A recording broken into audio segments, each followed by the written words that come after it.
primeiro, assim, agradecer demais pelo convite que vocês fizeram. Eu estava comentando como a gente se sente lisonjeado, né? Eu estou afastado do tema, vocês vão entender por quê também. Não foi porque eu quis, assim, meio que eu fui colocado para trabalhar em outras funções. Isso acontece na nossa vida profissional, né? Eu continuo estudando o tema, em especial por uma derivação da experiência que eu me envolvi. Conforme o software público foi avançando, eu acabei estudando sobre economia de bens intangíveis, economia do comum e outras variações. Então, para mim, é um momento maravilhoso estar aqui. Eu resolvi, quando o Anderson me chamou, assim, eu acompanhei muito a trajetória da For Linux lá no berço original, e depois a trajetória do Anderson e outros colegas que rondaram por Portugal, tiveram em vários locais aí do Brasil e do mundo, né? Porque é claro que uma empresa ela muda, a sociedade muda, mas as pessoas continuam aí focadas nas suas atividades, né? E também tive em eventos que eles organizaram lá em Portugal, e é muito bom quando esses laços eles se mantêm. E aí quando ele me chamou, né, eu pensei, gente, eu já tive a oportunidade de fazer apresentações técnicas, apresentações filosóficas, políticas, para iniciantes. Eu vou falar sobre o que no momento como esse, né? E que a gente percebe que é um momento que a gente está atravessando uma certa crise até do próprio software livre. Não é à toa, a gente vai entender um pouco, eu vou falar sobre isso, mas eu resolvi, algumas vezes até alguns colegas fizeram temas que foram bem, que puxam, né? Uso aquele, já no título, alguma coisa que atrai a atenção. E eu pensei, poxa, será que o nosso sonho acabou, né? Uma frase que se tornou famosa justamente pela via artística, né? Pelo John Lennon. E, e eu pensei, pô, vou falar um pouco sobre isso, porque eu acho que ao mesmo tempo a gente vai refletir, vai pensar o que a gente pode fazer, onde a gente pode chegar. E eu considerei que seria uma pauta adequada até para trazer aqui para vários colegas, vários amigos que eu nem imaginaria que também encontraria. E como eu comentei, pensei que estaríamos eu e o Anderson aqui trocando uma figurinha. Aí já apareceu o Galvão de presente como esse moderador. Já foi, eu já olhei assim, e falei, o cara está tomando café comigo. Ele só não conseguiu passar o pedaço de pão para mim, mas eu já fiquei super feliz. Então, Galvão, sinta-se à vontade para ir me parando e feliz demais de estar aqui com vocês nessa manhã de domingo, né? Então, Galvão, vamos lá. Quando eu for para passar a transparência, eu também vou te ajudar. Eu levanto a mãozinha aqui, ó, é só você. Daí a gente não precisa. Então, pode ir para a próxima. Bem, essa questão do sonho não acabou é uma frase celebrada e sempre comentada no mundo, né? O John Lennon ele comentou que naquela época dele, né, estavam preocupados com muitas outras questões e uma questão central era assim, de fazer amor e não fazer a guerra.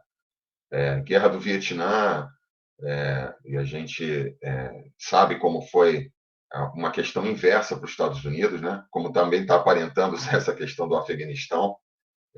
As guerras elas têm uma necessidade de ocupação territorial, é óbvio, e várias coisas aconteciam no mundo naquele momento com relação a isso. E eles perceberam que a música era uma forma de trazer uma outra vertente para a sociedade, né? Pensar em coisas mais positivas, inclusive uma forma de combater a própria postura beligerante naquela época. De alguma forma, essa geração, e a gente sabe como isso acabou influenciando outras gerações, né? A própria percepção, fazer um paralelo aqui musical, porque é onde eu me sinto bem à vontade, né? Se nós pensarmos que o rock de hoje e vários outros ritmos, eles tiveram uma influência.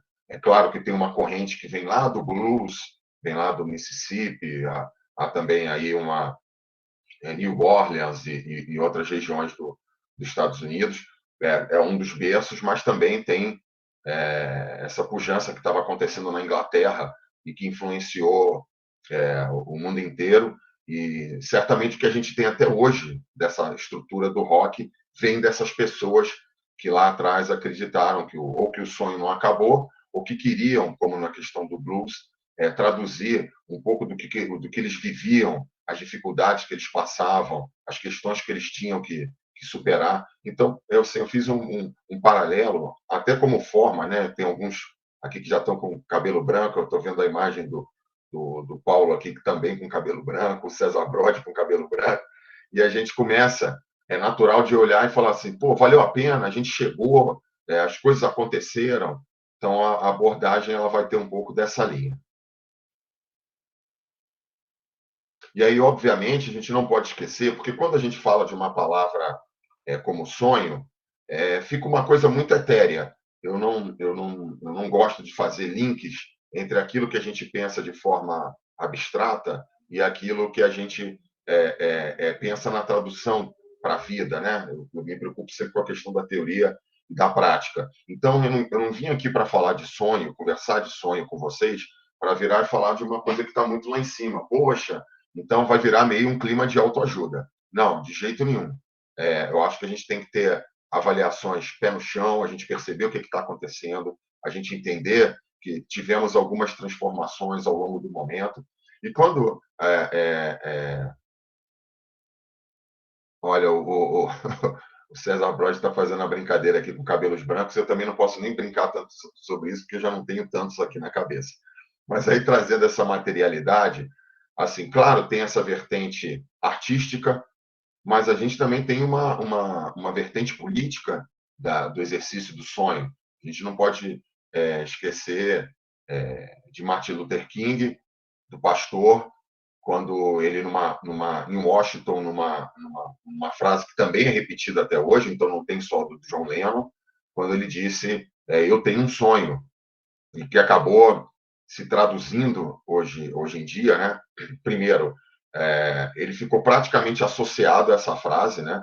Ele é impressionante como uma pessoa que vai ficar para a eternidade, porque sempre que você falar eu tenho um sonho, em grande parte você vai estar ali próximo das buscas que ele naquele momento tinha, em especial de condições iguais entre negros e brancos, de igualdade, a gente pode dizer até uma base para a questão da diversidade, porque no início era algo bem dicotômico mesmo, eram os negros e os brancos, mas certamente essa frase se aplicaria hoje em defesa da diversidade, em defesa de vários elementos que são políticos, sociais, e que o sonho está associado.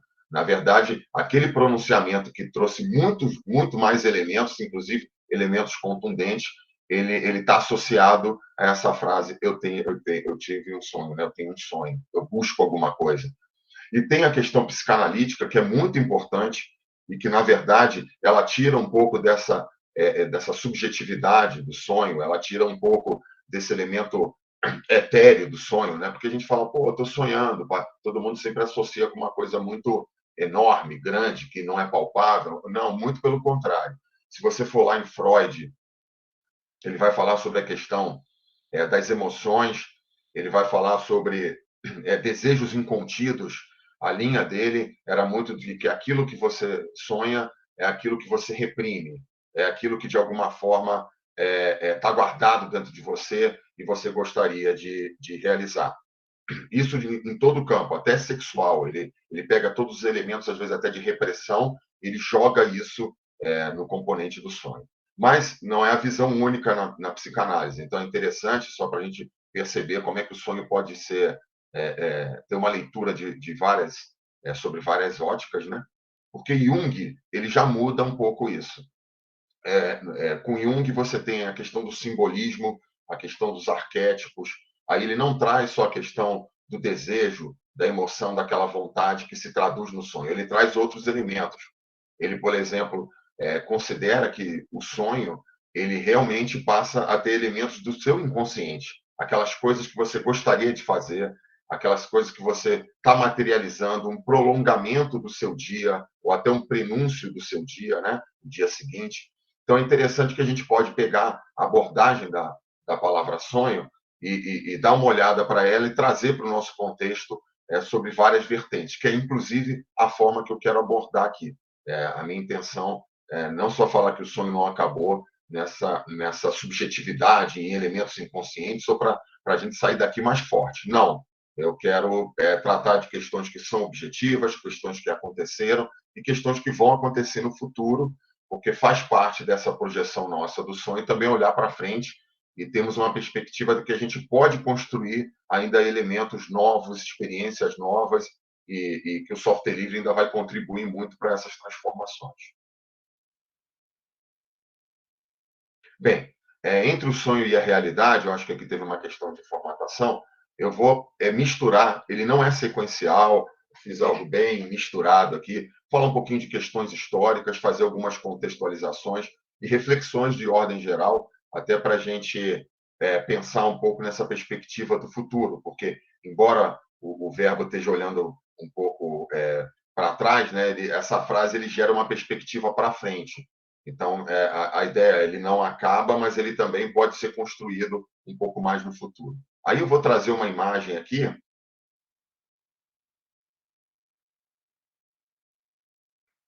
Vou fazer uma pergunta, aí se alguém quiser abrir o microfone até para a gente interagir. Essa imagem linda, né? Aí parece justamente que eu estou me contradizendo aqui. Poxa, o Corinto fala de que não vai ficar falando de sonho, de coisas abstratas, de coisas lindas, imagens bonitas.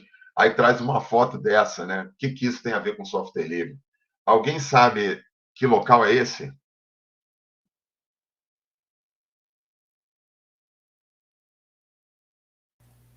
Não faço a menor ideia.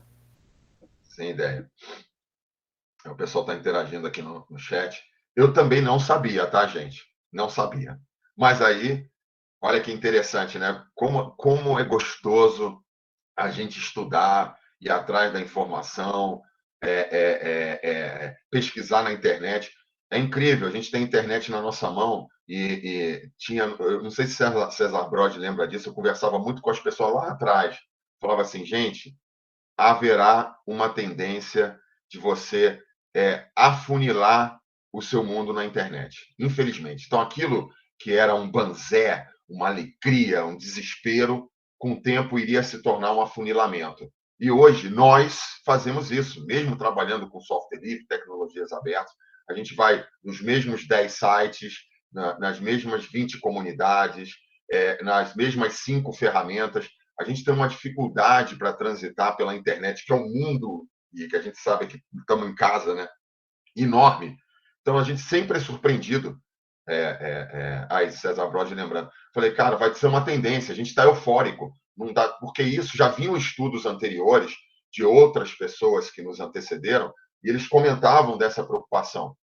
E um deles é porque, por exemplo, pouca gente sabe disso, porque pouca gente estuda as vertentes econômicas, né? Então, o software ele tem tendência a monopólio. Olha que interessante, pouca gente sabe disso. Mas nós sabemos disso na prática porque nós enfrentamos a Microsoft. Então, a Microsoft é um gigantesco monopólio. E lá atrás, antes de existir a própria Microsoft, alguns estudiosos já apontavam: olha, esse tipo de bem, ele é um bem que tem tendência a monopólio. E a gente não se preocupa com isso, porque a gente fala: não, meu trabalho na comunidade está legal, a forma que eu atuo com essa ferramenta é interessante, e não há tendência, porque você está olhando somente para o seu universo, para o seu umbigo. Mas quando a gente olha em aspectos macro, e a gente começa a refletir sobre isso, a gente percebe que na prática existe essa tendência. E aqui é muito bacana trazer essa foto, porque quando eu fui pesquisar sobre Woodstock, olha que interessante, Woodstock, o cara foi atrás de Woodstock, tem alguma relação, certamente também quem é mais antigo aqui no software livre vai saber porque eu estou falando sobre isso, já matou a charada, mas aí eu estou pesquisando lá sobre o Woodstock para comentar aqui no nosso papo, e aparece essa linda imagem. Essa imagem é do local onde foi realizado o Woodstock. E aí, por que eu trouxe, já passando para o próximo slide, por que eu trouxe o movimento do software livre há 15 anos atrás, em especial entre 10 e 20 anos, então eu estou usando 15 aí como uma média, nós fomos comparados algumas vezes com o Festival de Woodstock. Olha que interessante, né? Quem é que Quem é que hoje não fala sobre o estoque? Quem é que não tem o estoque como referência? Mas tem algumas coisas interessantes. Eu não vou dizer pegadinhas, mas eu quero dizer algumas coisas que são importantes. E uma delas eu vou falar antes da própria transparência. O movimento e o evento, eles deram prejuízo. Se vocês forem atrás da informação, eu não tinha a informação completa, eu já sabia que ele tinha dado prejuízo, mas tinha uma informação que eu não sabia durante a pesquisa.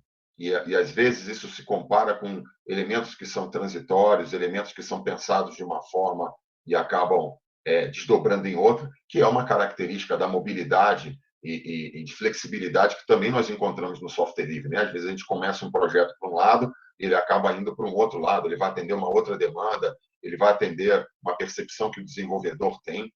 E olha que interessante, nos últimos 5 anos, em especial, ele passou a render para as pessoas que detêm os direitos, né? Claro que a gente está falando do modelo que não é um modelo que a gente defende, mas eu acho que é um paralelo importante, por conta dele ter dado prejuízo, não ter chegado onde os organizadores pensavam do ponto de vista financeiro. E sabe que uma das questões, olha que interessante, é porque ele foi muito maior do que eles imaginavam.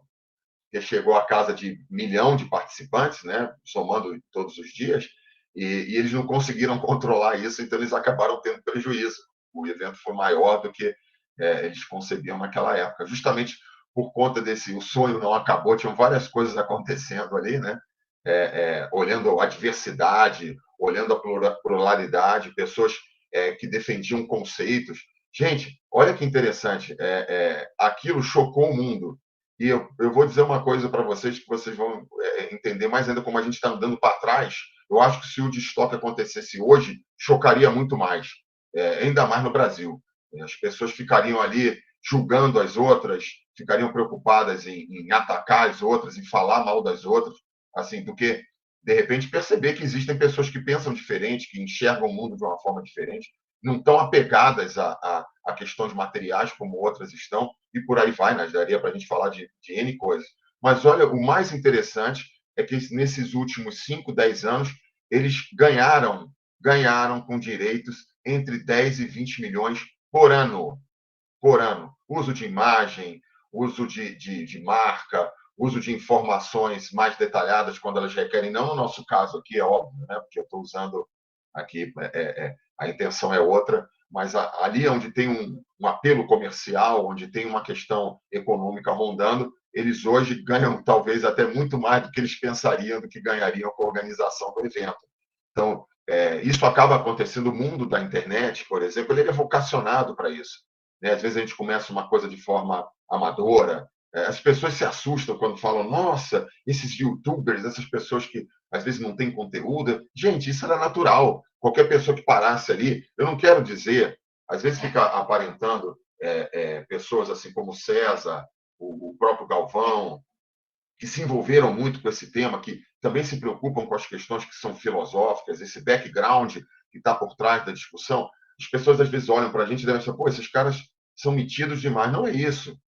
Qualquer pessoa que parasse ali para estudar alguns elementos, para juntar o quebra-cabeça, chegaria a algumas conclusões. Então, o youtuber, ele era um movimento natural.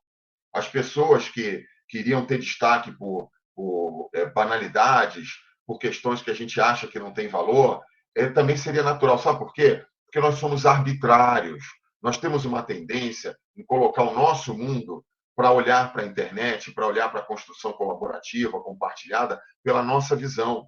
Então, a gente fica assustado. Nossa, tem tanta gente que gosta de cachorro. Tem, senão não teriam redes dedicadas ao assunto. É claro que isso gera uma outra discussão. Eu não quero entrar aqui na discussão de como é que a sociedade é empurrada para algumas questões. Mas, assim, existem aqueles temas que vão chamando a atenção de grupos, que vão atraindo a atenção de pessoas que gostariam de falar daquilo e às vezes estão reprimidas. Pelo lado negativo, a gente tem um pouco isso também. As redes sociais juntaram pessoas que têm uma concepção de mundo de extrema-direita, por exemplo, e que essas pessoas, quando a gente passava na rua e via essa pessoa na praça, porque elas já existiam. Elas já existiam. Você não pode achar que não, essas pessoas surgiram agora. Não, elas já estão aí há muito tempo. É que antigamente você olhava assim e falava, nossa, olha o tiozinho doidão aí na praça. O cara com meia amarela, tênis verde, short azul, camisa branca, chapeuzinho de crochê verde e amarelo, e ele se acha mais brasileiro do que eu. Só porque ele está fazendo isso, só porque ele está indo lá gritar as coisas que ele acredita. Essas pessoas já existiam. Qualquer pessoa que estivesse fazendo um ativismo na rua com ecologia, com partido político, com qualquer injustiça social, esbarrava com esses malucos na rua. Aí, às vezes, as pessoas perguntam para mim, porque sabem qual é a minha postura, qual é a minha posição progressista. Eu sou assim, não tenho vergonha nenhuma disso, não devo nada a ninguém também quanto a isso. Mas eu falo, gente, essas pessoas estavam lá. É que você não dava valor para ela. Você achava que eles seriam incapazes de chegar onde chegou. Mas eles chegaram porque essa tecnologia, de alguma forma, deu essa estrutura. Então, esses grupos de identidade, que têm temas comuns, eles, com o passar do tempo, se tornaram mais fortes. Vocês sabiam que o nosso trabalho de comunidade, a nossa forma de organização, também ajudou essa percepção? A nossa forma de atuar ponto a ponto, em rede, a gente já se sente. Eu vejo a imagem de vocês aqui, eu me sinto em casa. A gente já faz isso há 20 anos, gente. A gente já atua dessa forma há muito tempo. O que aconteceu com a sociedade é que outros grupos também passaram a atuar do mesmo jeito. Então é natural, isso é um desdobramento. E, e o destoque, ele tem uma importância. Naquele momento, a gente sentiu, foram muitos sentimentos, né? Caramba, estão comparando o software livre com o Woodstock, cara, isso é muito legal. Teve gente que escreveu, vocês podem pesquisar aí. Nós saímos, né? O movimento do software livre é o novo de estoque. E aí, vocês vão perceber no próximo slide que nem tudo vem desse cenário lindo que a gente está olhando aqui. Né? Da onde foi o festival, das questões de criatividade, de liberdade, do diferente, do comportamento sem barreiras, né? De você. A sexualidade, a emancipação da mulher, são várias pautas que são colocadas ali ao mesmo tempo. Né? Quando, às vezes, você quer falar do comportamento feminino, você vai citar um pouco do que aconteceu em Woodstock. Se você quer falar de emancipação, você vai falar um pouco do que aconteceu no Woodstock. Se você quer falar da questão da diversidade, você também vai se remeter ao Woodstock. Mas só que a gente não se dava conta, e que é natural, né? Porque você entra na questão festiva, você entra na questão da comparação. Poxa, eu estou fazendo parte disso, cara. Eu sou um pouco desse grupo. E nós tínhamos o pessoal meio terno e gravata, nós tínhamos a galera hacker, a galera ativista, e chegaram até a ter estudos. O Evangelista faz um artigo, depois vocês, por favor, leiam esse artigo dele, que ele faz um pouco desse retrato. Ele pega os nerds, ele pega os hackers, ele pega os ativistas, ele pega os políticos, ele traça um pouco o perfil de cada um. Eu acho que é muito importante, porque às vezes eu não concordo com uma posição dela, que um caráter de movimento ele não pode ter essa visão atômica, ela não é boa, ela cria disparidades, ela cria, eu sou técnico, ele é político, ele é do governo, eu não sou do governo, eu sou de empresa, eu acho isso, me desculpem aqui quem pensa desse jeito, eu respeito, mas eu acho uma tremenda bobagem, inclusive é responsável em parte pelo nosso fracasso, porque não há nenhuma ação, não há nenhuma contundência em ação se ela não for de ordem política. Não é que política partidária, não é a política do partido A, B ou C, é a política da polis, é a política que está lá na Grécia Antiga. A gente adota esse termo porque ele vem lá de trás. Nós somos gregários, nós somos sociáveis, é isso que está na nossa raiz. Então, quando a gente fala aqui de política, a gente não está querendo falar de grupo A, B ou C, mas é a gente se identificar com elementos, é a gente ter a noção de que, para a gente avançar, a gente tem que ter uma postura que faça com que a coisa avance. Por isso que o destoque, em determinado momento, ele virou só aquela coisa emblemática que estava ali atrás, gente. Porque algumas pautas, elas tinham dificuldade de ser sustentadas. Elas foram conquistadas 10 anos depois, 20 anos depois, e algumas delas, vocês querem pasmar por isso? Pensem bem, quantas delas não estão andando para trás hoje? Pensem bem. Para assim para pensar, pega as imagens, pega texto, pega o que era discutido, pega o formato como o show era apresentado, aí você olha e fala: gente, que loucura, eu estou andando para trás em algumas questões. Será que o pessoal de Woodstock pensava que isso era possível? Certamente todo mundo estava ali naquela efervescência e olhava, não, cara, daqui é para frente. Posso dizer uma coisa? A gente também pensou a mesma coisa. Quando nós entramos na efervescência, quando o software livre estava comparado com o Woodstock, certamente muita gente nossa, de todos, hackers, ativistas, todos eles, olharam e falaram, cara, daqui eu não volto. Lê do engano. Porque há um custo de você estar à frente do seu tempo. Não é que a gente queira aqui também, de novo, né, trazer alguma coisa para a gente sentir, pô, eu sou muito fodão, desculpa o termo técnico aí, cara, eu sou o máximo, né? Sou fodona também para a questão aí de, poxa, eu sou. Cara, não adianta, porque toda essa disputa ela vai cair nesses campos macro. Ela vai cair no campo da cultura, ela vai cair no campo da política, ela vai cair no campo da estrutura social, ela vai cair na estrutura da segmentação social, ela vai cair na questão de classe, ela vai cair em várias outras questões. Não adianta. Senão, a gente vai ficar com a questão do sonho lá na parte etérea, do lindo. Eu participo de alguma coisa que é maravilhosa, eu me sinto bem. Gente, para a gente ganhar essa batalha, não é um elemento de autoajuda, de autorreconhecimento e de eu sou melhor do que os outros. Então, vamos fazer o paralelo? Olha aqui com o Woodstock, ó, negativo. Foi uma rotulação, de certo ponto, pejorativa. Isso foi usado contra nós em alguns momentos. Que era assim, será que vai dar certo? Será que eles realmente são tudo aquilo que eles estão dizendo que são?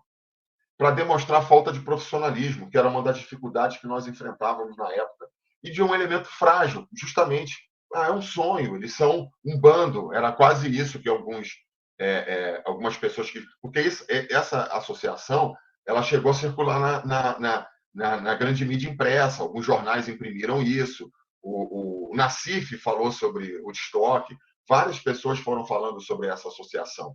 Tem algumas questões que têm uma neutralidade, porque elas podem tender para o negativo e para o positivo, né? Uma associação com o movimento artístico, é lógico que daí tem a parte boa, né, de dar essa demonstração de versatilidade, de colorido, e por outro lado de ser só isso, né? Então você pode fazer várias abordagens, de estar à frente do seu tempo, porque isso também tem um custo, né?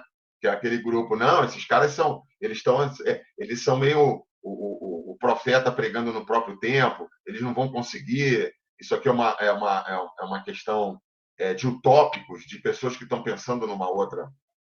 Bem, mas também tinham aspectos positivos, e nós somos o desdobramento disso, né? Trazendo o conceito de criatividade e liberdade, que acabou sendo encampado por outros tipos de comunidade, de movimentos. Bem, lógico que foi muito bom a gente ser comparado com um momento histórico de mudança, né? Poxa, isso é fantástico, a gente se sentiu muito bem com isso. Pô, estão comparando a gente com o Woodstock. E, óbvio, uma diversidade de talentos. E é essa diversidade de talentos, de capacidade, que fez com que o software livre sobrevivesse até hoje. Porque as pessoas foram transitando por outras tecnologias, outras possibilidades. Chegamos no hardware livre, chegamos em dados abertos, chegamos em estruturas livres em todos, e modelos econômicos também livres. Então, tem um rescaldo disso que é muito importante e nos fez sobreviver até hoje. Eu vou dar uma aceleradinha aqui, gente, porque, como eu comentei, eu me empolgo. Da Marta em Woodstock, eu estou me vendo ali naquele gramado, sabe? Adoraria mais do que estar no gramado, estar no palco. Então, eu vou dar uma acelerada aqui. Eu estou olhando a hora.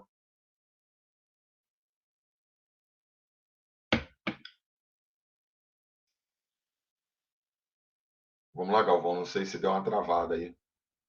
Olha, um contexto geral do software livre. Gente, que beleza. Olha o que eu achei. É tipo dizer, realmente o sonho não acabou, né? Se a gente for traduzir do ponto de vista material. Pô, a Corinto é muito gente boa. Que contexto bacana que ele trouxe para a gente. Mas a gente vai entender por quê. Vamos lá? Primeiro, eu acho que eu fiz essa comparação de propósito, né, justamente porque o utilitário tem essa traseira que ela é vertical. Então, estou fazendo uma comparação da nossa trajetória como se fosse um teto de carro utilitário. Vocês vão entender por quê. Vamos para o próximo. Pode passar, já deixei a linha. Olha que interessante aqui, ó. A gente pode olhar ao longo do tempo, a gente está com a imagem já do carro na cabeça, então sempre quando você quiser fazer essa associação, você vai imaginar o seguinte: de 95 a 2000, a gente teve um crescimento. Ele não é o crescimento que se justifica no teto do utilitário, porque ele é um outro tipo de crescimento. Ele é um crescimento na academia, ele é um crescimento onde as pessoas se aproximam com o tema, ele é um crescimento que os laboratórios estão explodindo, Richard Stallman está disseminando o modelo que ele percebe pelo mundo, a dificuldade que ele enfrentou com a impressora, e que isso, essa associação dele com a necessidade de ter o domínio em cima do código do dispositivo para não criar algum tipo de dependência. Então, a gente vai nessa curva azul, assim, explodindo. Chega em 2000, e sem dúvida um dos marcos, e está em tudo, em toda a literatura, é o Fórum Internacional de Software Livre, as experiências do Rio Grande do Sul que começam a tomar corpo, algumas experiências no mundo, a França já testando alguma coisa, a Alemanha, o próprio Estados Unidos, e aí você entra meio que num céu de brigadeiro. Eu não usei aqui o azul, porque eu acho que essa fase, né, você está falando de céu de brigadeiro, mas não está no azul, mas é porque eu acho que essa fase de 95 a 2000, que é uma fase romântica, é uma fase do sonho puro, daquelas pessoas que estão acreditando que as coisas vão acontecer, ela, pum, eu estou nesse contexto do azul, vocês vão perceber mais à frente. De 2000 a 2015, é óbvio que a gente entrou nesse céu de brigadeiro.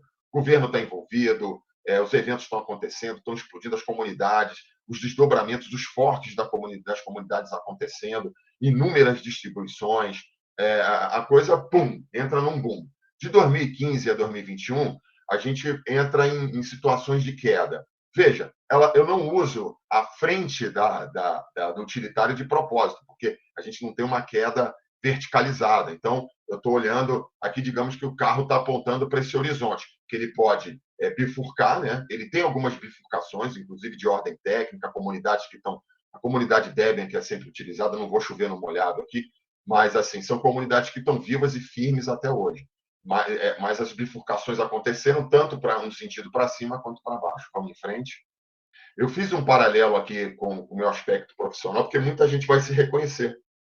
Então, a intenção é até falar um pouco da minha trajetória, que é assim, pô, Galvão, César Brode rasgaram sedas aqui injustas, porque eu nunca me considerei um bom técnico, e isso foi o que me ajudou a ser um bom implementador de software livre, por incrível que pareça. Olha que interessante, né? Foi a minha dificuldade, porque eu vim da área administrativa, eu caí na área de TI, porque quando chegou o primeiro computador na empresa, as pessoas tinham medo. Quem trabalhava com terminal não gostava de computador pessoal. Olha como é que a mente humana é complexa, né? As pessoas ficavam com medo, tipo, caramba, o que é essa telinha aqui? Pô, é a mesma tela, porque não tinha, certo? Não era por imagem ainda, também era caractere, entrava o dóizão ali, ainda antes do dóizão tinha o Cisne, por exemplo, aqui no Brasil. Então, assim, eram outros sistemas operacionais, e as pessoas pensavam, pô, por que eu vou usar isso aqui se eu posso tá trabalhando muito bem no meu terminalzinho aqui, eu estou seguro. Então, o que aconteceu? Como eu era muito jovem, quando o computador chegou, eu falei, cara, bota aqui na minha mesa, bota isso aqui, que isso aqui é legal. Resultado, eu comecei a dar suporte, né? Altexec, ConfigSys, os computadores tinham muito problema de memória estendida, de memória real. E aí eu fui me tornando especialista nessas questões e me chamaram para ir para a primeira área de microinformática na empresa. Aí eu estava lá, fiz umas coisas muito legais com automação, com Windows for Workgroups, para quem lembra disso, né?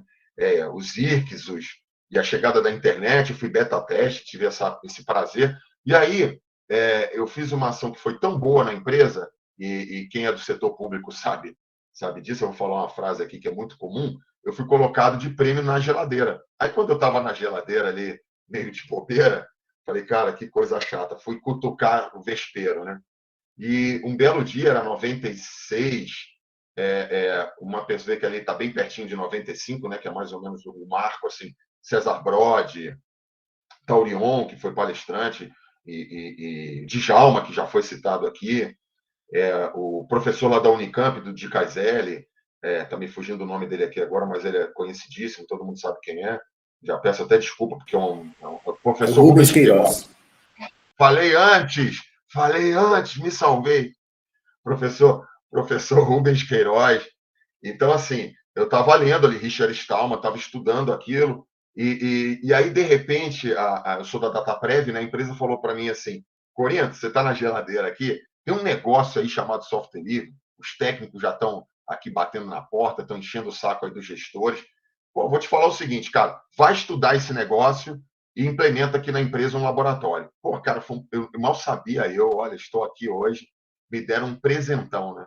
Porque daí eu comecei a estudar. Imagine para uma pessoa que tem engajamento social, que gosta de atuar em movimentos, tem sensibilidade para o tema, olha aquilo e fala, gente, é o melhor dos mundos para mim, porque vai associar a tecnologia com essa questão de atuação em movimento, em comunidade, em trabalho colaborativo, era tudo que eu acreditava, aquilo caiu como... Só que eu sabia que duas questões eram bem complexas a serem inventadas. Uma técnica e a outra para efetivamente a gente alcançar os resultados. Então, desse meu primeiro contato profissional, eu trabalhei com samba, eu trabalhei com SWAT, eu fiz a integração entre ambientes Novell com ambiente Linux, e depois ambiente Linux com ambiente Microsoft. E como eu fui muito cauteloso por não ser um grande técnico, né? Eu fiquei muito... Lá no Guia Livre, um dos casos que é contado, fui eu que conduzia o caso, eu que escrevi aquele documento, que era um documento de como fazer a integração entre o Novell e o ambiente Linux. E, assim, super feliz, né, de ter contribuído com isso. Só que, para minha surpresa, acabou que o caso da DataPrev foi o maior caso do governo federal na época, junto com o Exército e a Marinha. E aí eu fui convidado para apresentar no FISLE. E aí eu tive contato com todo mundo que está aqui praticamente, né? E o caso da DataPrev era um dos grandes cases, eram mais de 150 servidores, depois mais de 500 servidores. Até hoje foi um dos grandes casos. E aí, por conta disso, não foi só uma aproximação política, né? Porque porque daí as pessoas comentaram assim, pô, você foi para lá porque você é próximo ao PT, você, né, todo mundo, nunca ninguém acha que você fez alguma coisa, sempre a pessoa acha que é aquele caminho, né, não, tu tá ali, né, tu conhece os caras, fala, não, meu amigo, o caso que eu implementei, eu viajei o Brasil, eu vi a máquina, eu coloquei Heartbeat, eu coloquei DRDB, eu fiz teste de Moon e vi isso acontecer. Eu vi redundância de equipamento, eu fiz isso na prática, eu e dois amigos, gente, eu fiquei arrepiado. Eu e dois amigos montamos uma agência da Previdência Social há 20 anos atrás. A agência estava no interior do Rio de Janeiro e eu estava na capital, cara. Eu subia uma agência da Previdência Social, sabe?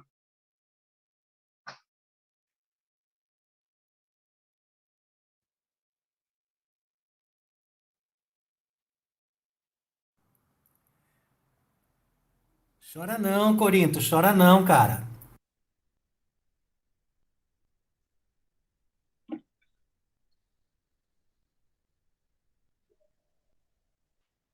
Ô, Corinto, respira, meu Olha, querido.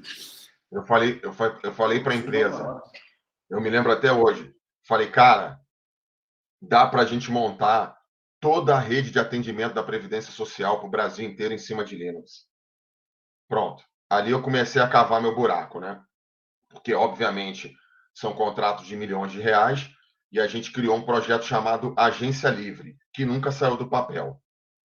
Mas emociona porque as pessoas diziam que não era possível, que não ia acontecer. Cara, o Heartbeat, ele não fazia em nenhum o DRDB. Eu acho que o DRDB até hoje não deve funcionar como queriam que funcionasse lá atrás, porque a ideia era você conseguir colocar um ambiente de contingenciamento, de balanceamento, de distribuição de carga por completo, chegando no banco de dados, que hoje a Oracle conseguiu, que hoje eu não acompanhei a evolução do DRDB, mas eu consegui com o Heartbeat, e assim, não fui eu, era uma equipe. Eu estou falando, aqui eu estou trazendo um pouco para o pessoal, mas assim, tinham pessoas até com mais habilidade do que eu, com mais capacidade, mas eu coordenei o projeto, né? Que é diferente. Você, quando coordena, se sente meio pai, mãe, meio envolvido ali, porque gerenciamento de projeto é uma outra habilidade que as pessoas também acham que é fácil, né? Sair do outro lado, mas pouca gente sabe que 70% dos projetos não chegam ao fim. Então, assim, eu me sinto muito, que eu tive os cuidados dos elementos ali que se juntavam, assim, como é que eu coloco essa placa de rede, como é que eu testo, como é que eu vou derrubar essa máquina para essa máquina aqui assumir, e a gente fez isso. Então, por isso que emociona, entendeu? Eu subi a agência caiu e a máquina do lado assumiu. Cara, ficava falando, gente, é incrível isso. Eu não estou levando o problema lá na ponta, estou conseguindo fazer. o trabalho todo concentrado aqui. Gente, isso é o berço do cluster. Isso é o berço da clusterização. O software livre ajudou para isso. Vocês têm noção? O Google ele chegou até aqui porque a gente clusterizou. Ele chegou até aqui porque a gente balanceou. A gente fez isso. Quem fez isso foi o software livre. E aí, por conta dessa experiência, também, lógico, e por alinhamento, eu fui convidado para atuar lá no governo federal. Eu já cheguei logo em 2003, né? Estou aqui até hoje por conta disso. E assim, cara, foi um céu de brigadeiro. É outra palestra, fala de tudo que a gente conseguiu fazer. É inimaginável. Eu me emocionei mais com o primeiro, teria muito mais motivo para me emocionar agora, porque eu meio voltei no tempo, sabe? Me coloquei naquela salinha ali, fiquei pensando, cara, olha o que a gente fez. E isso, gente, foi perto de 2000. Foi antes disso tudo acontecer. Já tinham coisas explodindo. Vocês devem ter várias histórias aqui bacanas para contar. Bem, em 2015, infelizmente, eu perdi o contato com o tema, porque, obviamente, quem tem muito destaque, quem acaba conseguindo coisas que dão resultado efetivo, que o caso do software público, eu acho que assim, é uma cereja no bolo, e de dados abertos, que eu fui o coordenador com uma equipe fantástica, o Nitai, o Christian e o Augusto, o César Brode acompanhou isso. A gente implementou o dados.gov.br, lideramos esse contexto no Brasil pelo governo federal, foi maravilhoso. Várias outras experiências em São Paulo, o Wagner Diniz e tantas outras pessoas envolvidas com o tema e puxaram também, mas foram duas grandes cerejas do bolo. O meu presente foi assim, não trabalhe mais com software livre. Eu voltei para a DataPrev, aí eu fui coordenar a PDTI, continuei na área técnica, mas em 2017 eu fui convidado para atuar na área de governança corporativa da empresa, e aí, a partir de 2017, eu me envolvi com outros temas, e hoje eu atuo na área de pessoas. Então, o que eu faço com software livre hoje? Por conta do software público, até hoje eu sou chamado para dar consultoria, então converso com empresários. Olha só, empresário, gente.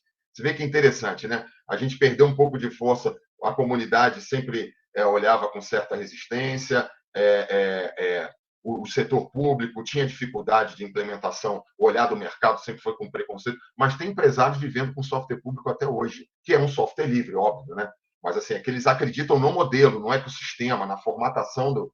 E eles me ligam, me procuram. Um deles é do Educar, uma empresa que começou com 2 pessoas, um software que foi lançado em 2009, lá no Latinware, que o Ciríaco está aqui, eu vi que ele já entrou, já fez uns comentários. Esse garoto era um jovem, ele estava sentado na plateia, naquele salão principal, a gente fez o lançamento lá. Hoje a empresa dele tem mais de 40 funcionários. Ele fatura mais de R$1 milhão, tem mais de 45 contratos. O Educar está instalado em mais de 150 prefeituras no Brasil. É isso. Então, às vezes eu posso afirmar, quando esse empresário me liga, conversa comigo, o Sebrae me procurou recentemente, a comunidade do E-Cidade me procurou, eu fui citado, eu passei até para alguns colegas, por um empresário francês, comentando, a França voltou a discutir software livre de novo, estão discutindo uma lei, e o empresário falou assim, cara, tem uns malucos lá no Brasil, que durante o governo do Lula e Dilma, montaram um ecossistema de produção. Tem mais de 10 anos, isso continua avançado até hoje.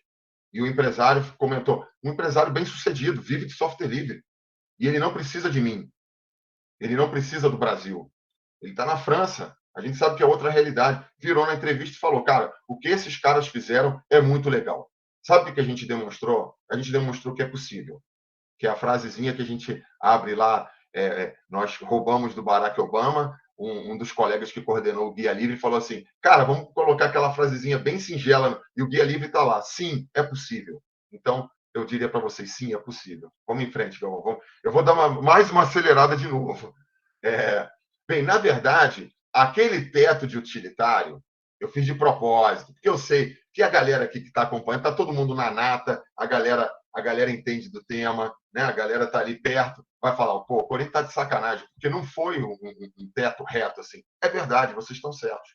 Ele, na verdade, é um capô de fusca ali. Ele é um tetão, sabe? Pá! É um fusquinha. A gente voltou aqui para... Não é um caminho pejorativo, tá, gente? Eu não quero dizer que a gente saiu do utilitário para o fusquinha, não. O que eu quero dizer é que, obviamente, de 2020, de 2000 a 2015, nós tivemos altos e baixos. Então, nós temos um clímax, que é ali em 2009, 2010, isso olhando tudo, comunidade, mercado, é impressionante. E nós chegamos a dar um toquezinho ali nos 5% do que transitou no Brasil relacionado ao mercado de TI. Olha que interessante. Claro que muito aqui por conta do software aberto, né? A gente tem que lembrar que aí começou uma confusão de classificação, o que é aberto, que está até hoje, né? Um banzé isso aí. Eu também não me preocupo muito com isso, porque o meu inimigo não é o aberto, o meu inimigo é o privativo, o proprietário, como vocês chamam, mas é muito importante vocês terem em mente que a gente já chegou, tem um vídeo, depois se vocês quiserem assistir, eu sugiro, eu não fiz um merchan aqui ainda, volta e meia os palestrantes fazem, né? É natural, aproveitar que estamos aqui entre colegas, mas assistam um debate que eu participei no Senado Federal, ou foi na Câmara dos Deputados, que foi no Congresso, porque tinha Senado, era misto, que fala sobre software. Vocês vão perceber a minha fala indignada, são 10 minutos, porque eu fui convidado para um debate que eu percebi que era uma pegadinha. E a sorte que quem estava conduzindo era o Walter Pinheiro, e ele percebeu que os empresários que trabalhavam com software proprietário foram lá bater na gente. E o pessoal achou que a gente estava indo lá discutir uma política de software para o Brasil. O Walter Pinheiro sacou e colocou os convidados do governo para falar depois. A gente ia falar no início, meio para alimentar o debate. Você vê como é que ter noção de movimento, ter a leitura do ambiente, leitura política, leitura do contexto, isso é fundamental para a nossa vida. E o Walter, que é um cara rodadíssimo, ele percebeu e mudou a pauta. Que eles podiam fazer isso, eles eram ali estava a relatoria, o presidente da mesa, etc. Falou, gente, em decorrência aqui do debate, nós gostaríamos de inverter as falas. Primeiro falam os empresários, depois falam os técnicos convidados e depois vai falar o governo. E aí vocês vão perceber minha fala de 10 minutos ser indignada, porque eu não só percebi a armadilha, como eu falei assim, gente, eu vim aqui para participar de um debate onde vocês estão batendo em 3% do mercado. Vocês estão com raiva do 3% do mercado? É esse o problema do Brasil?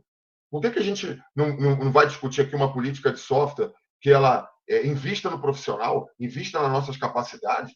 É isso. E aí, o debate é puxado, porque eu disse uma frase que foi usada depois na imprensa que comentou o assunto, que eu falei, o software livre ele não chegou aqui por acaso, ele chegou por próprio mérito. A gente não está aqui por acaso. A gente não saiu comprando ninguém, a gente não saiu... Então, a gente chegou aqui porque a gente tem substância, porque a gente tem qualidade também. A gente pode competir nesse mercado de igual para igual. Aqui, obviamente, eu não podia deixar, já que a gente está falando de contextualização, de cenário, do que aconteceu, eu não poderia deixar de trazer um contexto muito geral para vocês, porque eu acho que isso aqui claro, vai alimentar futuros debates. Vocês podem não concordar, e obviamente muita gente vai não concordar, não vai concordar, mas pelo menos eu quero deixar demarcado. A intenção aqui é demonstrar para vocês, eu acho que assim, é uma leitura de como é que eu explico aquelas curvas do nosso utilitário. Então, assim, num dado momento, lá entre 95 e 99, então faço uma correlação com o nosso utilitário, o setor público ele estava ali meio que indiferente. O igualzinho ali é meio não chove, não molha, entendeu? Pode chover um pouco mais, pode molhar um pouco menos, pode molhar mais e pode chover menos, né? Tostines é gostoso porque é fresquinho porque é gostoso. Então, tu fica ali no... Certo? Então, o setor privado também estava olhando ali. A comunidade já começava a existir. Eu não citei aqui o Di Caselli, o professor Rubens Queiroz, o CIPES, lá com o Djalma. As pessoas já estavam se articulando, já tinha Slackware, o pessoal começando a se movimentar com algumas distribuições, surgindo, né, o Debian já bem incipiente, mas com uma certa incipiência. A academia, nos laboratórios, as pessoas ali pesquisando, porque laboratório em TI, tem muita gente que não sabe como é isso hoje, né, porque ficou tudo mais fácil, muito individualizado. Gente, era como um laboratório científico de 100 anos atrás.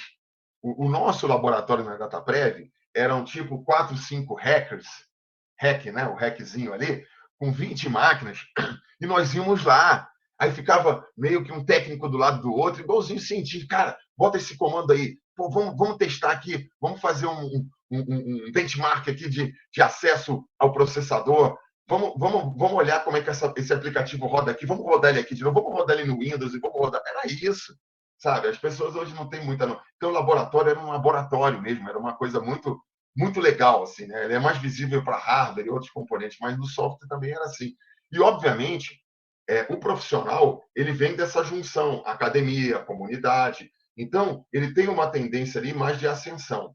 Entre 2000 e 2004, aí, obviamente, o setor público demandando, as políticas acontecendo, você entra numa curva de ascensão. E certamente de 2015, 2005 a 2011 é uma época de ouro. Então, é onde está todo mundo envolvido, as coisas estão acontecendo, e é justamente quando tem essa audiência no Senado, no Congresso, essa Câmara Mista, e é justamente quando os brasileiros estão influenciando o mundo. Pô, gente, nós influenciamos o mundo. É fantástico isso. A gente tem muito que se orgulhar. Os nossos profissionais estão fora do Brasil, tem gente na Irlanda, tem gente na Austrália, sabe? É isso. Nós não estamos devendo nada para ninguém.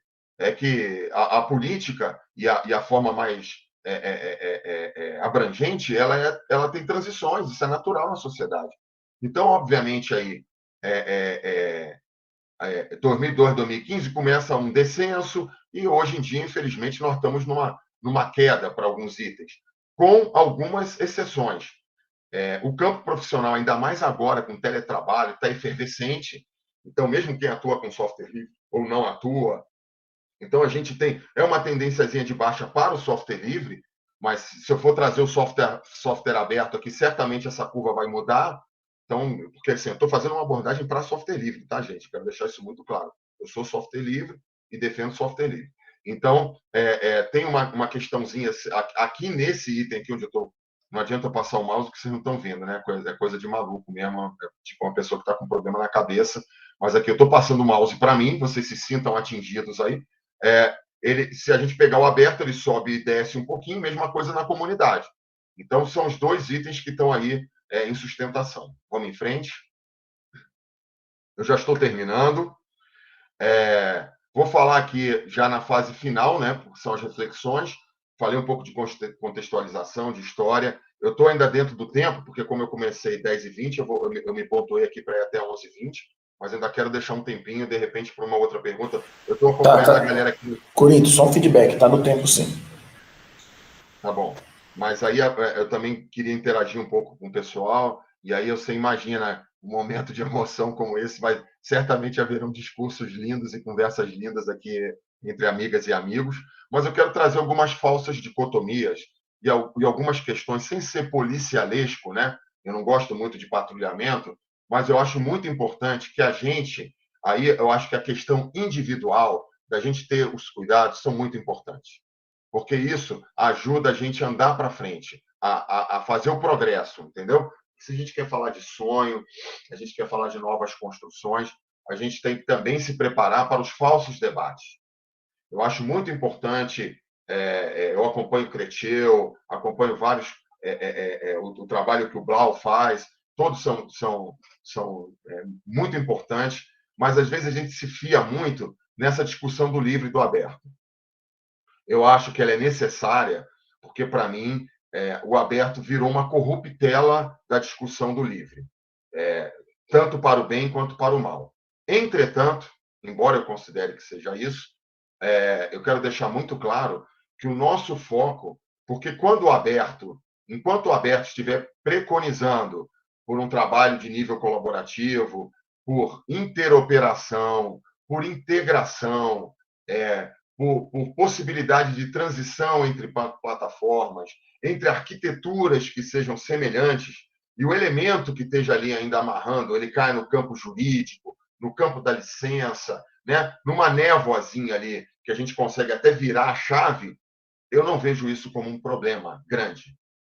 Quero deixar muito claro aqui, justamente para que a gente tenha o coração um pouco mais aberto, para enxergar que a gente precisa ganhar a batalha contra o outro modelo. É o outro modelo que nos atinge diretamente. Os modelos que estão ali convivendo, que têm similaridades ou não têm similaridades, é que incomoda um pouco a gente, porque é óbvio, gente, quem foi em 90%, diria até mais, para esse campo do aberto é por conta de monetização.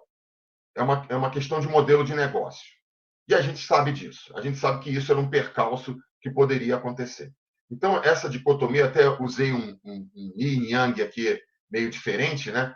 Para a gente ter essa clareza, que um pouquinho de lá está dentro de cá, que essa dicotomia vai existir, mas esse não é o nosso foco.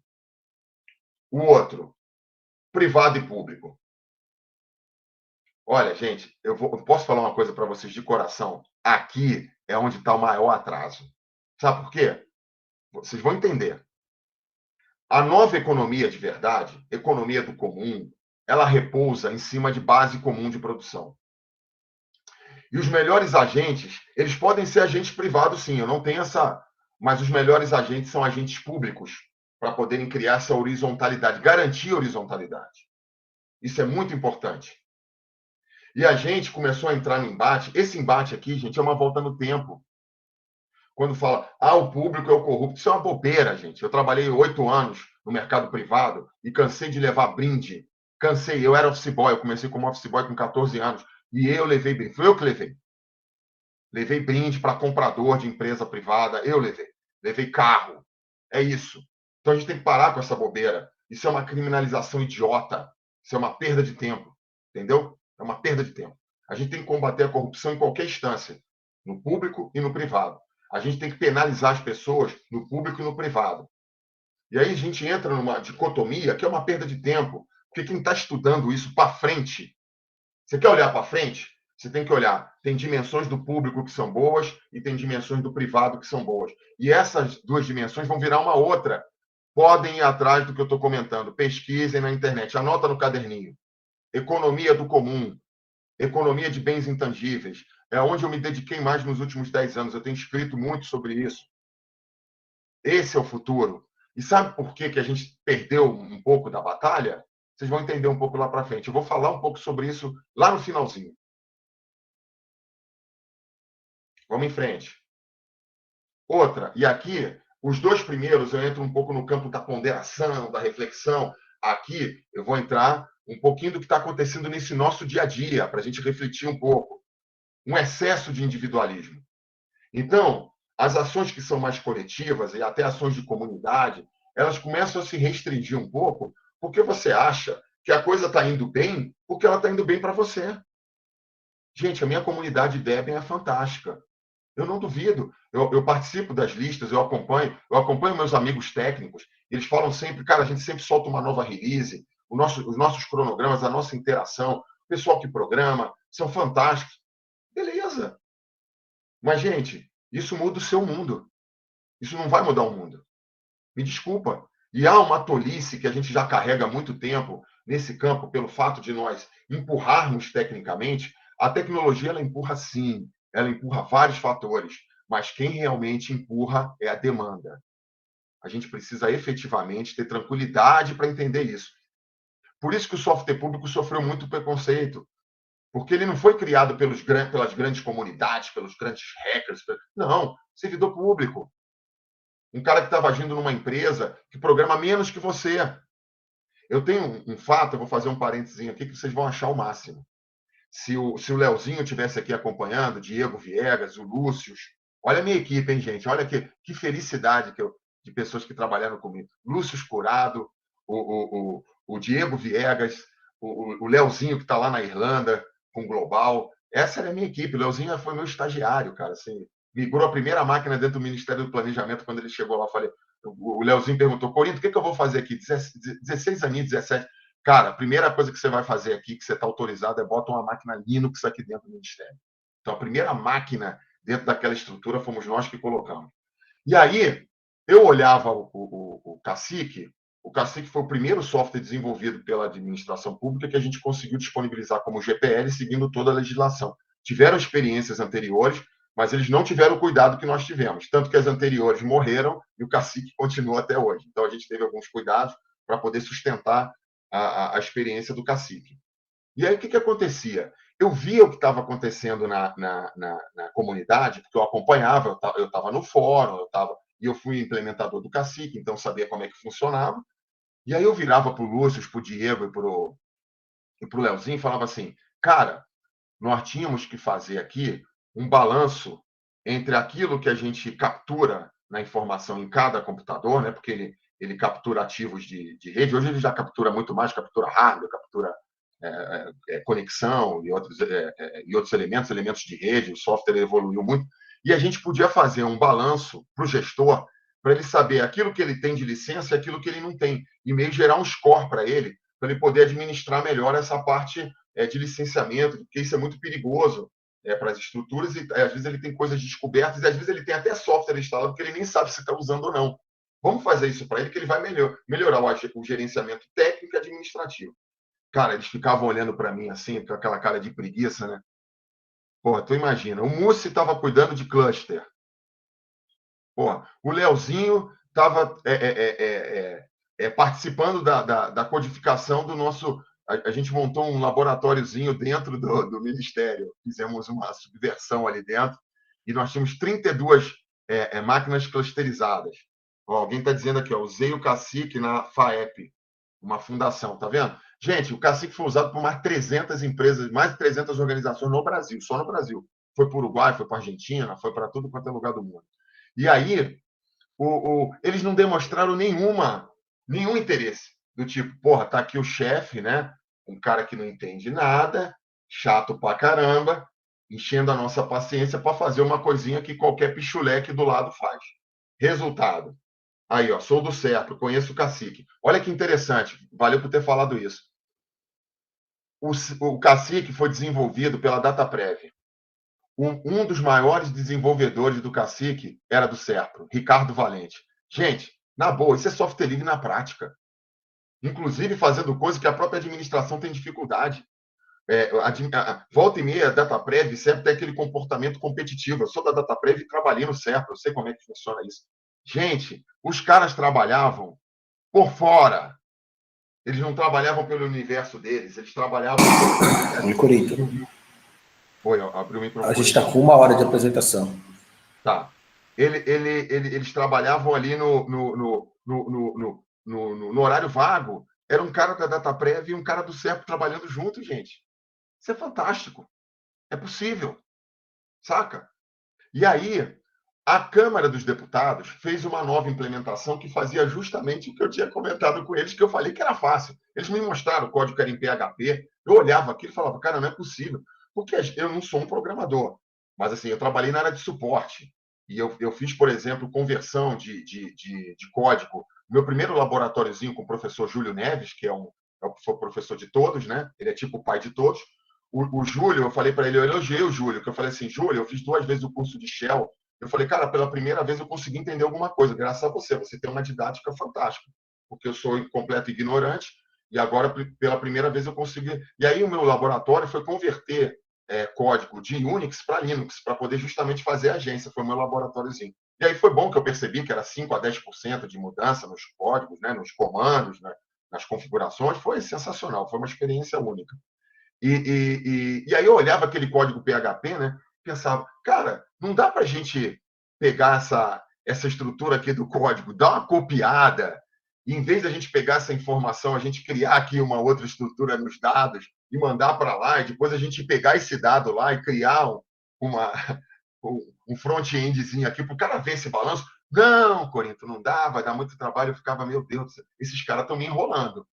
Eu fiquei com aquela sensação. Gente, tocou meu telefone. Câmara dos Deputados. Pô, Corinto, queria ajudar vocês aí na disseminação do Cacique. Queria que você visitasse a gente aqui para ver o que a gente fez.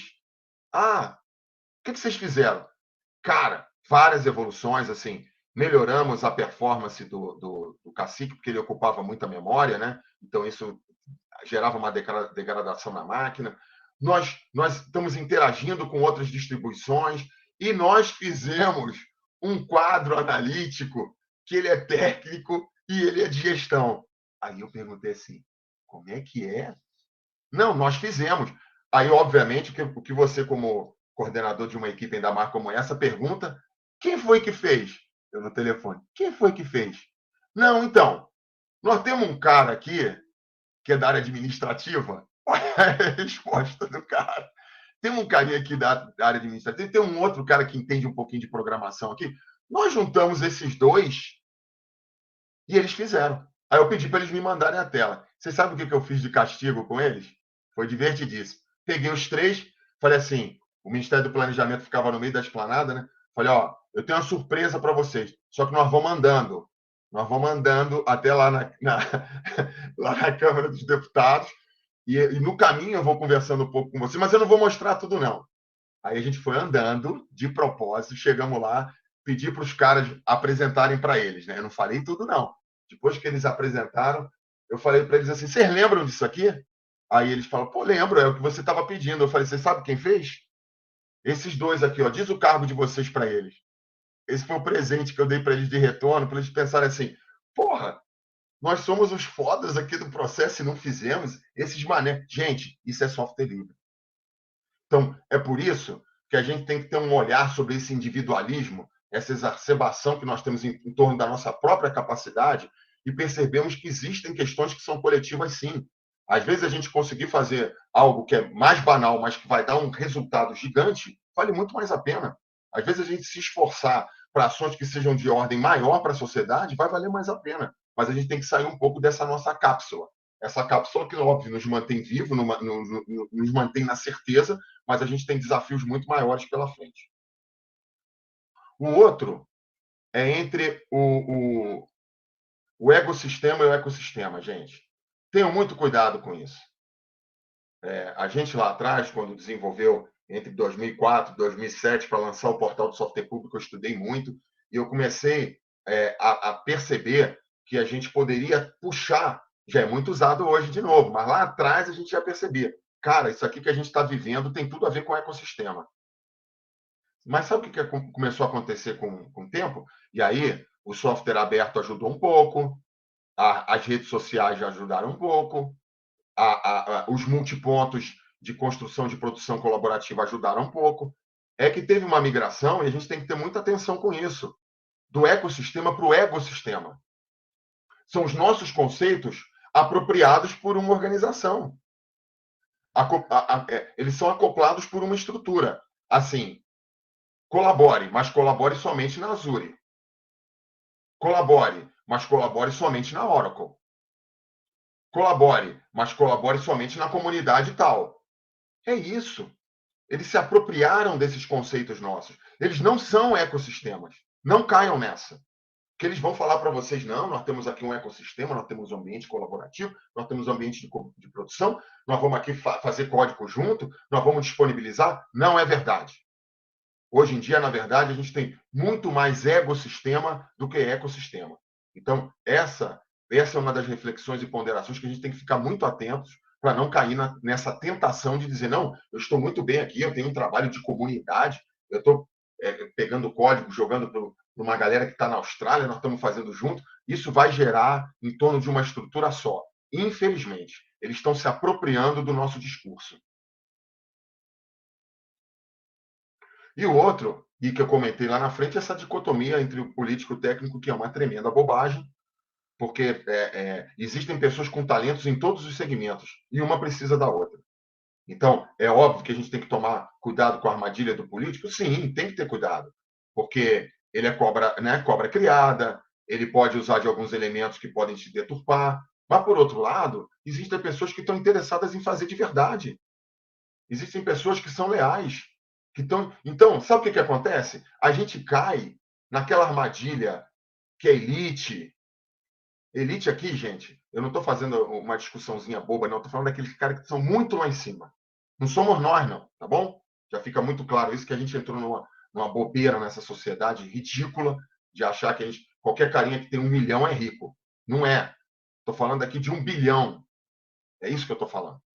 Falando de 5 bilhões, 10 bilhões. É muito, muito, muito, muito. E eles criaram como forma de poderem se apropriar. Leiam o livro do Gessé de Souza, O Atraso das Elites. Vá lá ler esse livro. Não tenha vergonha de ler. Não precisa concordar, mas vai entender o que está acontecendo. Para a gente não ficar nessa: todo político é ruim. Isso é uma coisa escrota, desculpa até o termo da palavra, porque ela não corresponde à capacidade de inteligência que nós temos. Vocês têm, que eu tenho. Então, façam a leitura. Não é à toa. Vocês viram que eu não coloquei lá, porque eu não preciso. O que aconteceu em 2015? É só olhar, gente. Todos os textos que estão produzidos, vocês podem ler, porque eu pesquisei aqui antes de vir falar com vocês. Textos acadêmicos praticamente acabaram. Artigos praticamente acabaram. E sabe quando isso começa? 2015. Não é que de 2011 a 2015 foi bom para o software livre, não. Porque eu sou autocrítico, sabe? A gente não pode ser completamente idiota, porque a gente teve embates dentro do governo, porque a gente estava começando a ganhar um espaço. É natural Quem achou que a gente ia ganhar é bobo. Agora, a gente incomodou. E a gente sofreu pressão por dentro. Então, eu fico muito à vontade para dizer que também tinham pessoas progressistas, de esquerda, da aliança do governo, jogando contra a gente. Por isso que a leitura política é importante. Porque aí o cara que é bom técnico e tem a leitura, ele sabe que ele vai apoiar. Ele sabe... Porque quando vocês batiam em alguns políticos, eu cheguei a ocupar cargo mais alto, então eu também apanhava, às vezes, é óbvio. Mas vocês estão batendo em aliado. É isso que vocês fizeram. Ah, porque os caras lançaram software público, os caras estão fazendo comunidade de governo. Gente, mas a gente nunca infringiu uma GPL. A gente nunca deixou de trabalhar em comunidade, a gente nunca deixou de trazer a comunidade, em especial, financiar eventos, apoiar eventos, porque nada vai surgir só do nosso bolso, não, gente. Porque a gente recolhe imposto, a gente coloca dinheiro na máquina. Essa máquina é nossa. Então, se a gente não perceber que a gente tem aliados, e aonde a gente coloca esses aliados e como esses aliados são importantes, a gente continua patinando. E não por acaso, o capô do Fusca, por isso que ele começa a cair, né? Eu faço a brincadeira do céu de brigadeiro, porque tudo aconteceu ali, mas ele é assim, ó. E é a partir de 2015 que ele começa a perder espaço, efetivamente. É só pesquisar o que aconteceu em 2015. Eu não vou falar o que aconteceu. Vamos lá?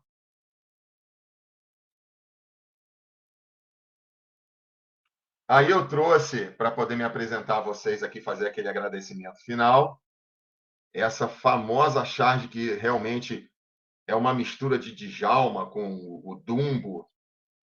Acho que a única coisa que está parecida aqui comigo é o topetezinho que eu tenho realmente hoje, né? Porque o cabelo... Mas queria agradecer muito ao chargista, porque ele conseguiu traduzir elementos que não tinham em mim, mas que eu até gostei. Que eu falei, cara, isso aqui realmente essa parte aqui de baixo hoje cresceu um pouquinho mais, o tempo foi passando, mas eu queria trazer como essa parte da reflexão final algumas frases que eu fui, conforme eu fui aprendendo, estudando, me envolvendo com o tema, e que eu fui meio que dando um recado, né? Porque eu acho que eu sou daqueles que acredito que amigo dá conselho. Eu sou daqueles que acredito que, sabe, você pode falar assim, pô, o cara já passou dos 50. Não, eu sempre fui assim. Quem atuou comigo, César Brode, eu tive a honra, pouca gente sabe disso, porque foi uma passagem rápida e ele conseguiu se despedir de mim de forma turbulenta, mas o César Brode foi meu funcionário, trabalhou na minha equipe. Olha a honra disso. Não é para qualquer um, né? Ele teve ali na... E aí eu colocava algumas reflexões em palestras que eu fazia. Quando eu fazia uma palestra mais técnica, quando eu fazia palestra de modelo de negócio, filosófica, eu dizia o seguinte para a comunidade: comunidade, o software é livre, mas a mente das pessoas é proprietária. Quem lembrar disso, eu falei dessa frase lá em 2000, 2001, 2003, nos FISLs. Era uma frase que eu repetia bastante, porque eu já percebia, assim, muito idealismo, muitas pessoas comprometidas, mas elas reproduziam mentalmente os modelos das estruturas tradicionais. Elas são hierárquicas. Elas têm uma vocação, às vezes, até de autoritarismo. Então, não pense que o fato de você trabalhar com software livre o deixa uma pessoa realmente liberta, porque não é o código que vai te libertar. Não é o licenciamento que vai... Não são as 4 liberdades. Você precisa ter essa postura, porque você representa o movimento. Muita gente me criticava quando eu falava mal do Stallman, porque eu tenho coisas que eu critico, porque eu acho que faz parte, as pessoas me criticam, eu também tenho que ter liberdade de criticá-lo. Porque às vezes eu falava para as pessoas, gente, às vezes a gente usa o Stallman no ambiente errado. Porque eu tenho que me colocar na posição de um empresário que vai olhar uma palestra que o cara coloca uma auréola na cabeça. Pô, é legal, é Woodstock, é barbudo, o cara está à frente do nosso tempo, é excelente. Tudo isso é lindo. Mas, gente, tem uma outra parcela da sociedade, entendeu? Eu quero ganhar com essa parcela. Porque o Stallman já me convenceu. Eu estou aqui, sabe? Eu acredito no modelo. Agora, eu tenho que chegar lá para o engravatado e falar para ele assim, cara, tu vai ganhar dinheiro com isso aqui também. Você vai conseguir sobreviver. Como o Thiago, da Portabilis, que é que mantém o Educar até hoje. É um empresário. Ele acredita. Ele não usa terno e gravata. Ele não trabalha da mesma forma dos empresários tradicionais. Então, o software é livre, mas às vezes a nossa mente é proprietária. porque a gente quer impor algumas questões que às vezes não fazem nenhum mínimo sentido. Bem, uma outra coisa que eu percebi, justamente naquela época de ouro, é que todo mundo é pelo software livre até o primeiro contrato de 1 milhão. Isso aqui explica muito a transição para o software aberto, gente. Na boa. A gente não precisa usar isso como uma crítica, ok? Também eu acho que é natural. A gente tem que entender um pouco da psique humana, de como a cabeça do empresariado funciona. A pessoa está ali de frente, é difícil. Ele ganha um contrato de 1 milhão, ele vai pensar assim, cara, eu vou montar uma estrutura. Pensem como um empresário. Não é uma defesa, mas é para a gente entender como é que funciona essa dinâmica. Que assim, pô, ele ganhou um contrato de 1 milhão, ele vai contratar uma pessoa, ele vai ter uma estruturazinha melhor, ele vai investir em computador. Imagine a cabeça dele para o ano seguinte, que ele tem obrigação, ele tem imposto. Então, a gente tem que pensar em sustentabilidade, a gente tem que fazer com que esse ecossistema gire, para também a gente não punir essas pessoas. Porque é óbvio que depois que você fecha os seus primeiros grandes contratos, você vai ter muita dificuldade de trabalhar com software livre. Porque você vai ter que ter uma postura em relação ao modelo, como o Thiago teve. Mas o Thiago, ele é uma agulha no palheiro, porque eu poderia apontar para vocês 95% que não fizeram esse caminho, ok? Então, por isso que é importante a gente pensar sobre isso. Também com o tempo, e aí foi muito em função de aproximação com as comunidades, em aproximação com grandes desenvolvedores, hackers.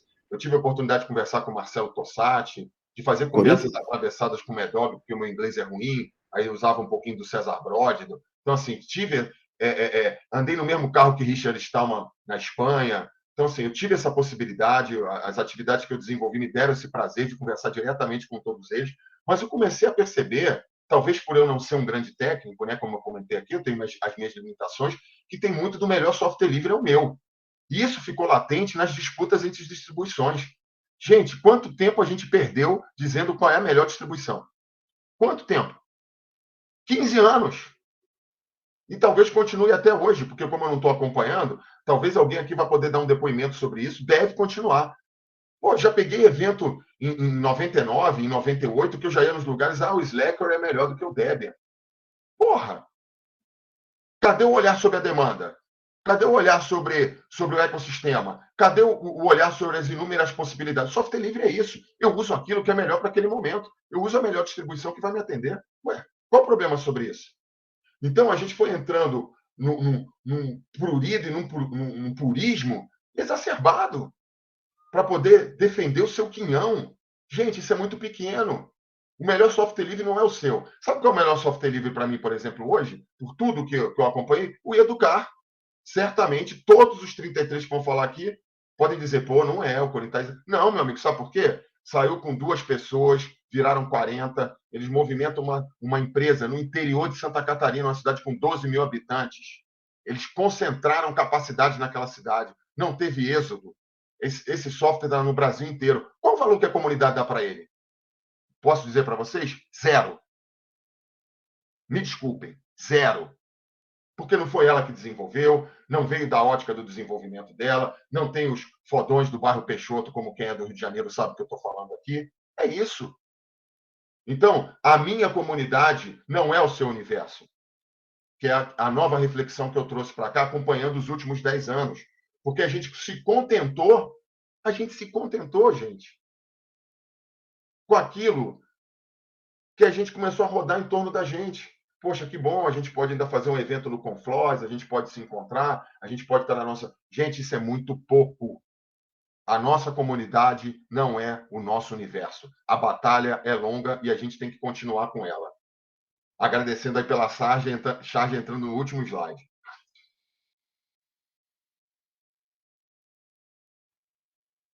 Eu comentei lá na frente que eu ia explicar um pouquinho sobre a questão do ecossistema, e está aqui. Essas transições elas não foram simples.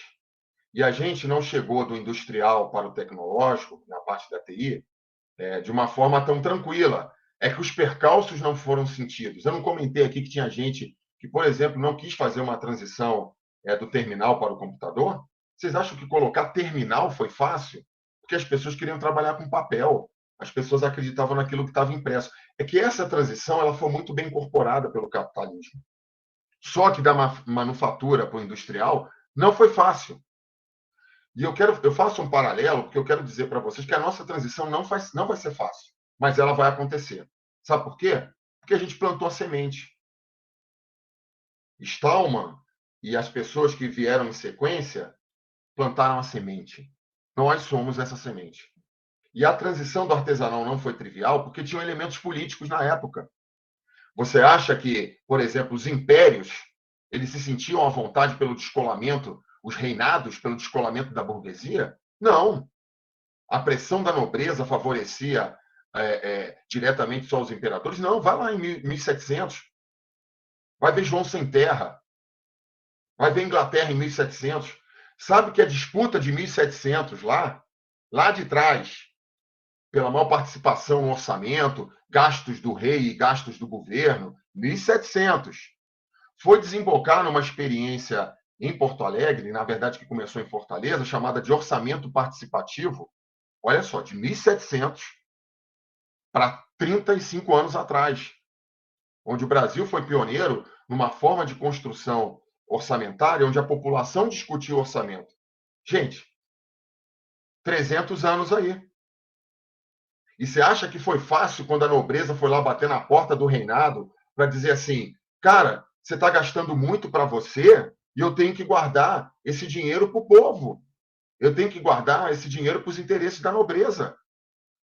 E o primeiro passo era, pelo menos, dividir o gasto que era do rei e o gasto que era do governo do rei.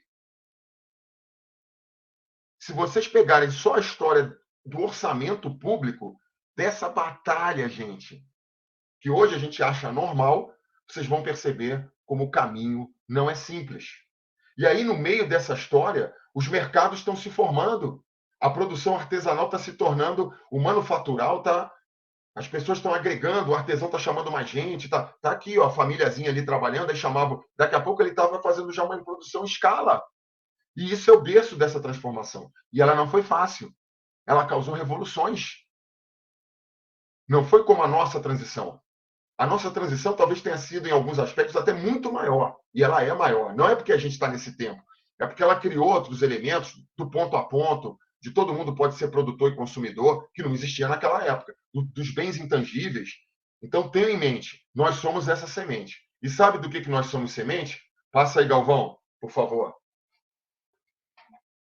É isso, nós vamos ter, gente, um esgotamento desse modelo de produção de software como ele é. Pode ter certeza. Não é à toa que a França, a Alemanha, acho que Espanha, Portugal, eu não sei se retomou, todos os países europeus, tem 5 anos para cá, começaram a discutir isso de novo. Sabe por quê?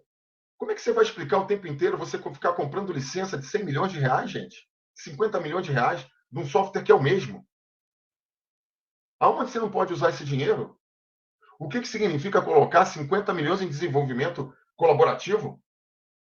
Então, a gente vai conviver com esse esgotamento do modelo completo. Quando? Não sei.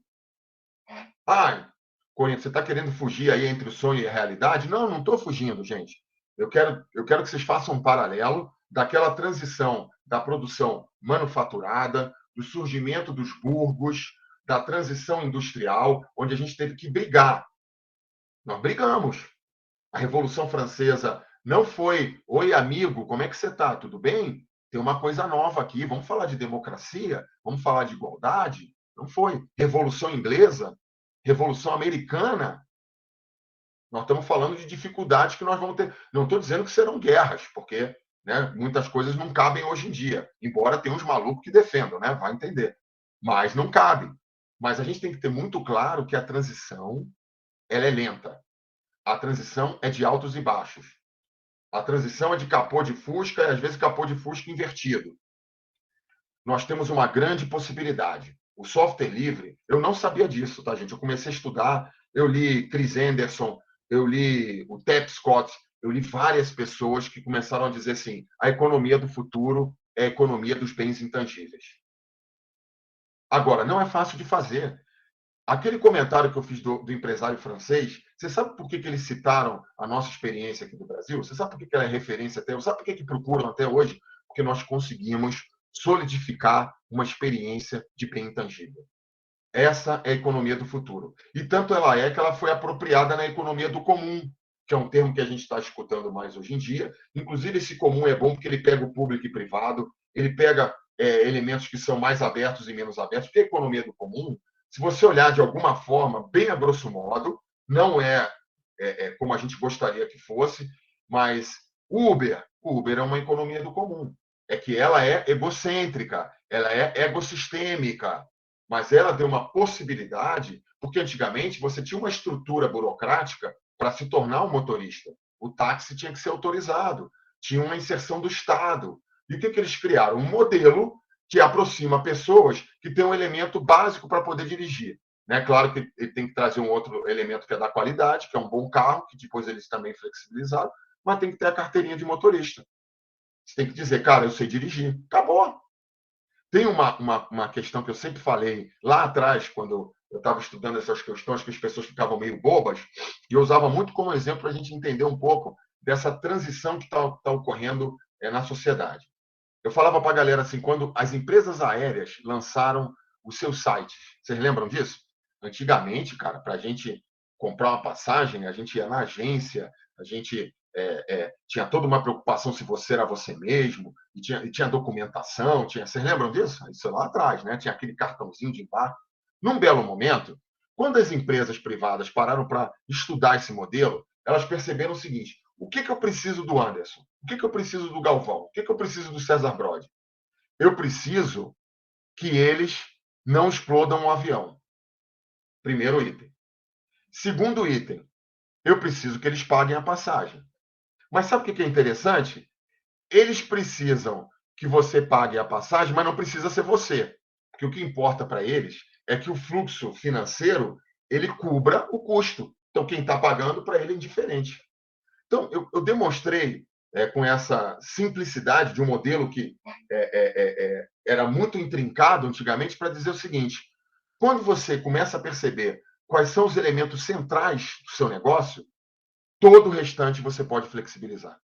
Então, a preocupação de uma empresa aérea, tanto que vocês estão vendo que cada vez mais reconhecimento facial e um foco só se você tem alguma coisa levando na bolsa, porque ele quer que você pague e que você não exploda o avião. Acabou. O restante, meu amigo, você vai viajar para onde quiser e como quiser. Inclusive, se você chegar lá, eles estão entrando mais com a biometria, porque eu já cheguei a fazer esse teste. Se você chegasse com uma identidade que nem era sua, você entrava no avião. Olha que interessante. Quer ver? Você não vai explodir ele mesmo? Ah, se você é você, não interessa. Alguém já pagou a tua passagem? Claro, para viagem internacional é mais difícil. Mas na nacional, faça o testezinho que vocês vão ver. A pessoa nem olha mais o documento. Você não explode e a passagem está paga. Meu modelo de negócio é lindo. Então, quando a gente começa a perceber que essa estrutura de bem intangível pode criar uma outra estrutura econômica que é completamente diferente, é claro, nós vamos ter que aplicar aquelas máximas, aquelas reflexões que a gente vem trazendo, porque ele vai ser um modelo de negócio novo, ele vai ser um ecossistema diferenciado, ele vai ser uma nova forma de sobrevivência para isso. Então, por fim, eu quero dizer para vocês, que é o último slide, que o sonho ele não acabou, gente. Eu deixo muito claro, eu deixo muito claro nessa frase que eu trouxe da música que cobriu aqui quero deixar claro que eu tenho uma postura não negacionista, sou completamente a favor da vacinação, então eu fecho com essa campanha que, por favor, convençam as pessoas, os amigos, que eles se vacinem. É muito importante isso, é muito importante. Se você for lá na ciência, que é a nossa base, vocês vão perceber os estudos, o que as pessoas falam a respeito disso. Mas a frase artística que eu trouxe de uma música que o Roupa Nova fez muito sucesso com ela, um sonho a mais não faz mal.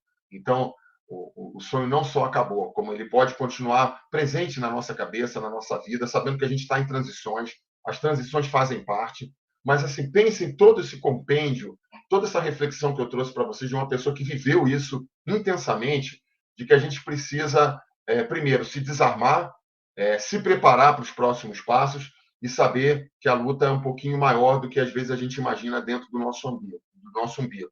Então, esse sonho a mais não vai fazer mal para a gente, mas a gente precisa continuar construindo com muito pé no chão. Nós somos a semente e essa transição ela vai continuar acontecendo, ela vai acontecer das formas que a gente não gostaria, mas em algum momento a sociedade vai perceber, a gente pode ser diferente. E o movimento do software livre é uma dessas sementes, digamos, dessa nova floresta. Então, uma gotinha, eu trabalhei muito com esse slide no início e no final, justamente para demonstrar o que desgarra, o que é etéreo, o que se transforma, o que tem fluxo, o que tem vida. Isso somos nós.